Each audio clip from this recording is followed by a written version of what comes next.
à tous, merci de nous rester fidèles. Tout de suite au sommaire de votre journal. Rabat et Madrid consolident les ponts de leur coopération bilatérale. En visite dans le Royaume, le ministre espagnol des Affaires étrangères effectue une série d'entretiens avec plusieurs responsables marocains. À l'ordre du jour, la coopération politique, économique et commerciale. Les détails dès le début de ce journal.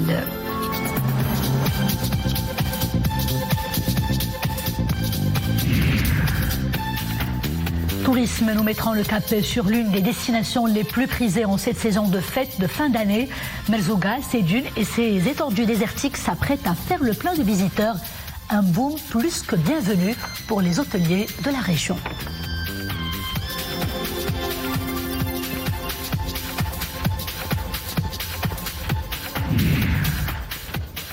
L'ex-président français Nicolas Sarkozy est au Maroc pour mettre en avant son dernier livre, Le temps des combats.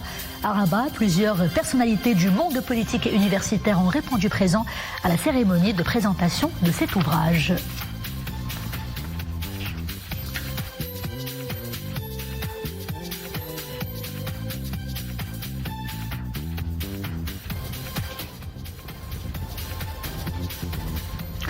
Bonsoir. Maroc, Espagne, des relations historiques et un partenariat économique et commercial exceptionnel. Rabat et Madrid aspirent à plus, volonté affichée par le ministre espagnol des Affaires étrangères de l'Union européenne et de la coopération qui effectue une visite de travail dans le Royaume. José Manuel Alvarez a été reçu par le chef du gouvernement, Aziz Akhnouch, aujourd'hui à Rabat. Cette visite s'inscrit dans le cadre du renforcement des relations entre le Maroc et l'Espagne dans divers domaines, notamment politiques, économiques et culturels. Lors de cette rencontre, les deux parties ont salué les relations d'amitié et de coopération privilégiées qui unissent les deux pays, ainsi que le partenariat stratégique bilatéral que les dirigeants des deux pays, Sa Majesté le roi Mohammed VI et Sa Majesté le roi Felipe VI, entourent de leur haute sollicitude.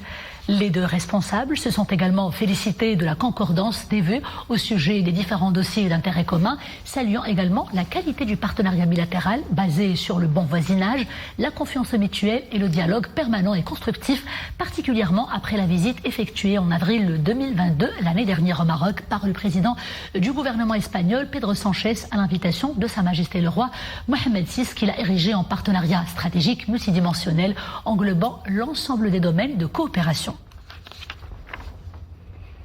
Et le ministre espagnol des Affaires étrangères de l'Union européenne et de la coopération du Royaume d'Espagne s'est également entretenu avec son homologue marocain Nasser Bourita. José Manuel Alvarez a réitéré la position de son pays au sujet de la question du Sahara marocain, affirmant que l'Espagne considère l'initiative marocaine d'autonomie présentée en 2007 comme la base la plus sérieuse, réaliste et crédible pour la résolution de ce différend artificiel autour de la question du Sahara marocain. Les deux responsables ont également examiné les moyens de renforcer la coopération économique et commerciale entre les deux pays voisins et les deux partenaires stratégiques. Khadija Jamali, Nedal Bouhmella, Abdel Fattah Zouine, avec un commentaire d'Imen Ablou. À moins d'un mois après l'investiture du nouveau gouvernement espagnol présidé par Pedro Sánchez, cette visite est le premier déplacement du chef de la diplomatie espagnole à l'étranger à la tête d'une importante délégation. Ces entretiens avec le ministre des Affaires étrangères, de la coopération africaine et des Marocains résidant à l'étranger constituent la deuxième escale à l'agenda de José Manuel Alvarez.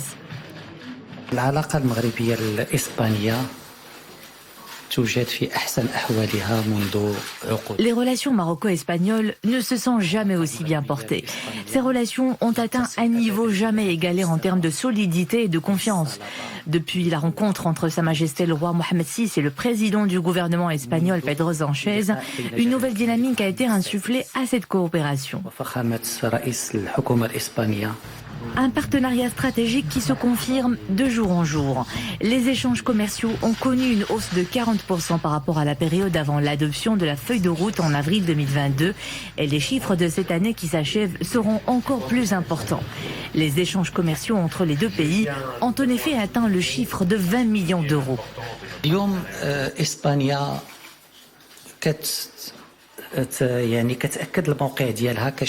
Aujourd'hui, l'Espagne confirme sa position en tant que premier partenaire commercial du Maroc. Les chiffres de 2022 sont éloquents. Des chiffres records sont attendus pour 2023 en termes de coopération économique.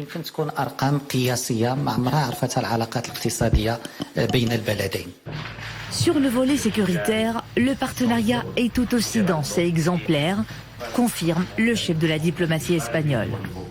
La position n'a pas varié, n'a pas changé. Elle est celle de la déclaration conjointe du 7 avril et celle de la déclaration de la réunion de haut niveau. Au chapitre de notre intégrité territoriale, José Manuel Alvarez réitère la position de son pays qui considère l'initiative marocaine d'autonomie présentée en 2007 comme la base la plus sérieuse, réaliste et crédible pour la résolution de ce différend. Je trouve très encourageant que le Maroc s'investisse davantage. Le Maroc, qui est une source de stabilité de la région en Afrique, qu'il s'investisse davantage dans le Sahel, je ne peux que les saluer. Et bien évidemment, j'ai proposé au ministre des Affaires étrangères que l'Espagne et le Maroc travaillent aussi ensemble dans cette région, avec le même but qui est la stabilité de la région, la prospérité pour les populations et le développement. Parmi les plus importants programmes de coopération et de développement de l'Espagne au monde, il se trouve dans le Sahel. Une position qui conforte l'ampleur des liens d'amitié et la solidité des relations stratégiques entre Rabat et Madrid. Une dynamique soutenue et une évolution tangible dans plusieurs domaines d'intérêt commun. En témoigne un dialogue politique renforcé et constant, un partenariat économique important et une large panoplie de coopération dans de nombreux domaines. Et le ministre espagnol des Affaires étrangères de l'Union européenne et de la coopération a visité le collège espagnol de Rabat, une occasion pour José Manuel Alvarez d'annoncer le plan de construction du nouveau collège espagnol de la capitale, Rabat. Le nouvel établissement sera inauguré en 2026 avec une capacité d'accueil de 1000 places et une enveloppe budgétaire qui lui sera consacrée et qui va dépasser les 20 millions d'euros.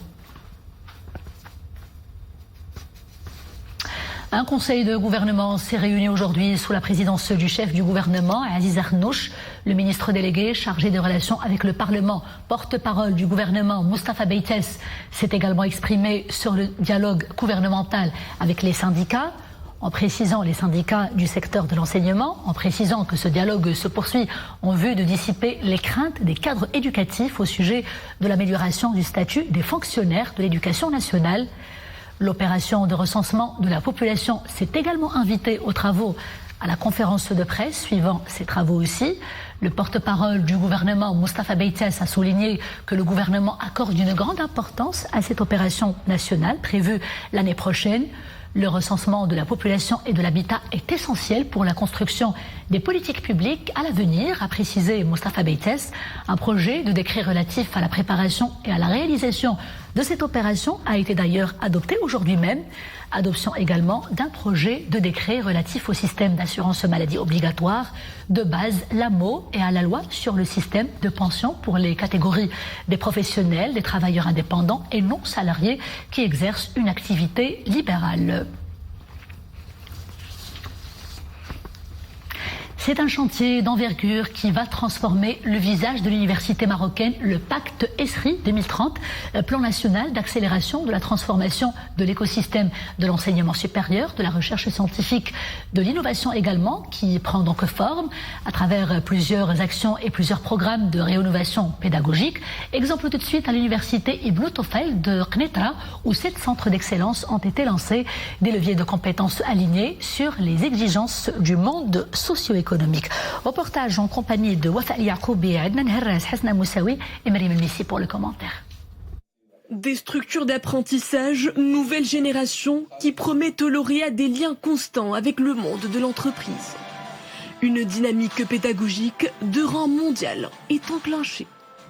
Ces centres d'excellence qui démarrent cette année dans le cadre du pacte ESRI, cette réforme du ministère, vont nous permettre de former des lauréats d'un niveau très important, avec une formation académique, bien évidemment, mais aussi avec une formation professionnelle en utilisant les conventions de partenariat que nous avons signées aujourd'hui et dans une approche de collaboration de proximité entre le monde académique et le monde socio-économique.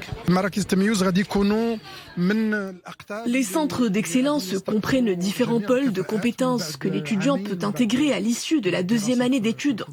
Les filières proposées sont parmi les plus recherchées actuellement sur le marché du travail. Une offre de formation pluridisciplinaire qui englobe des domaines de compétences étendus, conjuguant cursus théorique rigoureux et cours appliqués. Très important déjà ce genre d'initiatives que nous louons, qui sont bien sûr mises en place grâce à la vision de Sa Majesté, que Dieu l'assiste, qui a insufflé cela. Les universités, des conventions avec les entreprises ou encore les patronats d'entreprises que nous sommes, permettre aux jeunes étudiants de pouvoir palper du doigt la réalité du terrain dans le monde entrepreneurial. Et ça fait que quand une personne sort de son parcours universitaire, il attend les skills universitaires, mais également du métier concret, mais également les soft skills qu'on arrive à acquérir en étant sur le terrain. Les cours étaient auparavant orientés théorie. Les formules d'enseignement pratiquées aujourd'hui sont innovantes, ce qui rend notre expérience d'apprentissage très proche de l'univers de l'entreprise.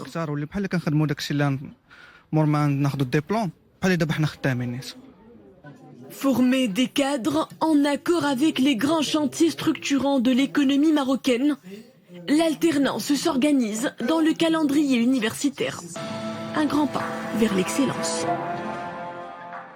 Les étudiants, le corps professoral et le personnel administratif du ministère de l'Enseignement supérieur peuvent désormais accéder sans frais à tous les musées relevant de la Fondation nationale des musées du Royaume. Ce sera en vertu de la convention signée aujourd'hui à Rabat entre le ministère de l'Enseignement supérieur, de la Recherche scientifique et de l'Innovation et la Fondation nationale des musées.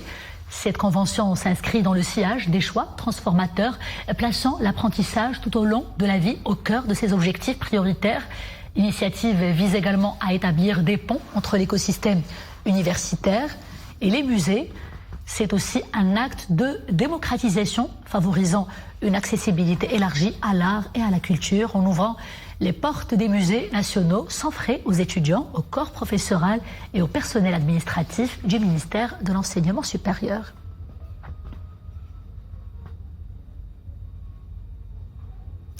Et plus de précisions à ce propos avec le directeur de la Fondation nationale du musée, Mehdi Qotbi, c'est cela.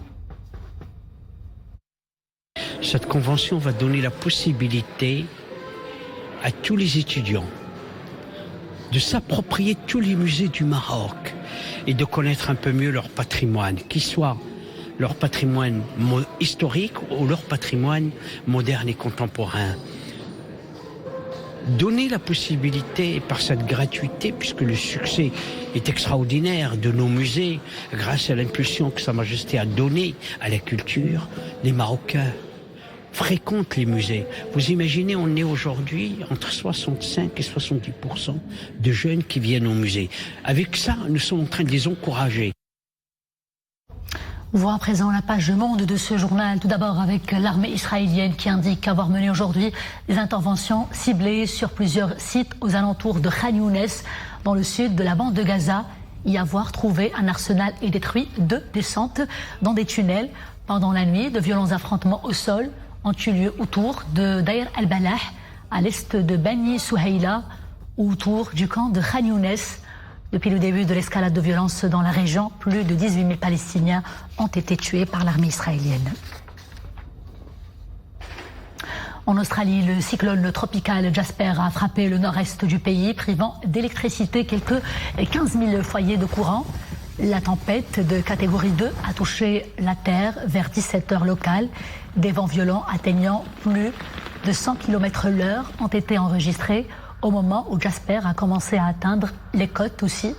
Des pluies torrentielles pourraient entraîner des inondations soudaines.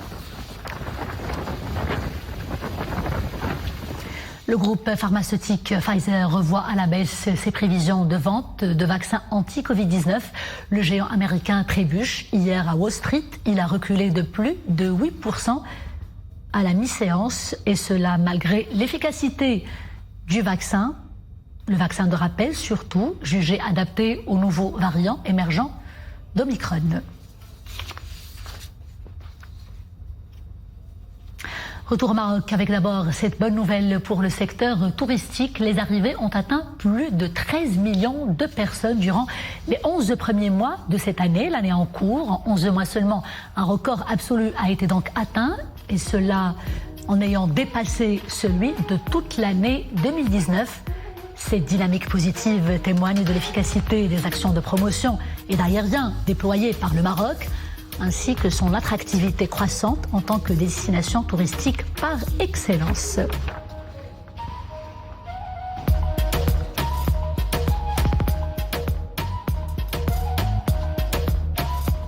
Puisqu'on parle tourisme, cap sur une province privilégiée du royaume par des arrivées touristiques de masse. Nous parlons de Merzouga, qui est réputée pour son désert, ses balades à dos de chameau, ses bains de soleil et ses bivouacs aussi.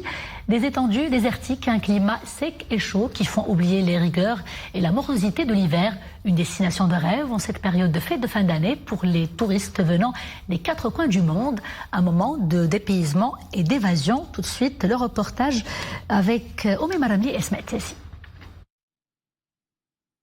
Des dunes à perte de vue, un sable fin, ocre doré et un soleil réchauffant tout au long de la journée. En cette période automnale, Merzouga dévoile tout son charme. C'est d'ailleurs pour cela que la province figure toujours au circuit touristique, encore plus en cette période de fin d'année. Je suis en voyage de découverte au Maroc. Nous avons visité Rabat et Fès, mais il est impossible de se rendre à ce beau pays sans passer par Merzouga. Cette province est connue pour ses balades à dos de chameau. C'est très dépaysant et apaisant. Je suis un adepte de la vie en van. Cette province se prête beaucoup à ce style de vie.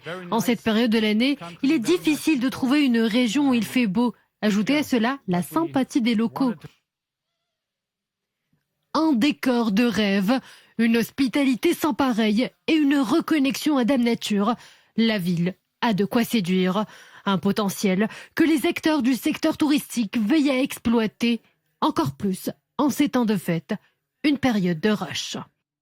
Nous nous préparons à accueillir un grand nombre de touristes. Nous mettons les petits plats dans les grands pour satisfaire la clientèle et répondre aux déshydratats des touristes. Et ce n'est pas un hasard si la destination a été classée 3e plus bel endroit au monde par le site spécialisé en voyage Time Out. Son désert est parmi les 30 lieux les plus enchanteurs et impressionnant de la planète. Au Maroc, pour la promotion de son dernier livre, l'ex-président français Nicolas Sarkozy a rencontré le public pour présenter son dernier livre justement. Ça s'appelle Le temps des combats. Nicolas Sarkozy y livre son diagnostic sur l'état du monde, sur les différents enjeux géostratégiques également et sur les défis de notre siècle. Une présentation lui a été consacrée à Rabat en présence de plusieurs personnalités du monde politique et académique. Dominique Orlando, Mehdi Chtaïbi et Esmet Tessi.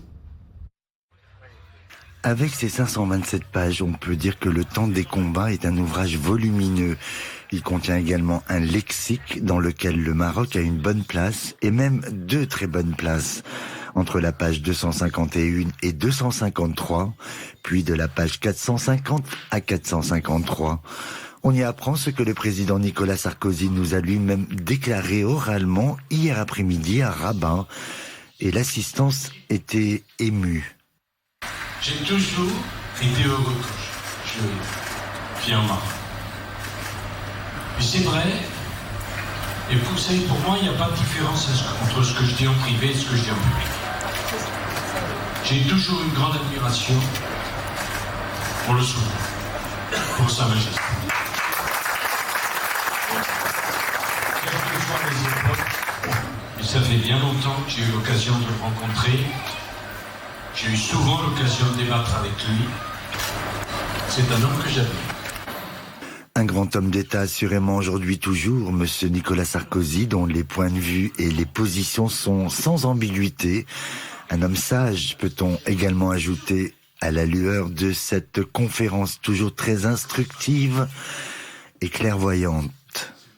Vous m'avez dit gentiment que j'aimais le risque. Mais la vie n'est qu'un risque. Faire des enfants, c'est un risque. Se marier, c'est un risque. Vouloir construire des bâtiments éternels alors que notre vie dure le temps d'un tableau poste, c'est un risque. Le bonheur est dans l'épreuve surmontée, jamais dans l'épreuve évitée. On ne peut pas lui reprocher de ne pas prendre position. C'est quelqu'un effectivement de courageux, qui a des positions très claires, qui a été un très grand président pendant la crise financière et qui a, je pense, et sauvé la France et sauvé le système financier. Alors pas tout seul, c'est toujours un travail collectif, mais il a été initiateur de beaucoup de choses. Je pense qu'on doit lui rendre hommage sur son action politique, puisque maintenant il est un peu en réserve comme président de la République. Le temps des combats succède 3 ans plus tard au temps des tempêtes, qui fut son premier recueil de mémoires. On y apprend les événements marquants qui ont jalonné son quinquennat en tant que chef de l'État français. On y découvre également et surtout un homme très attaché à sa patrie et qui souhaitait être aimé de ses compatriotes. Et avant de vous quitter, l'information insolite du jour, les robots peuvent désormais faire de la boxe, oui.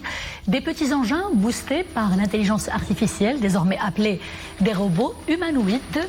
Ils sont équipés d'une armure en fibre de carbone. Dans une vidéo récemment publiée par l'entreprise AHMC Robotics, il démontre ses capacités de frappe sur des coussins d'entraînement portés par un sujet humain.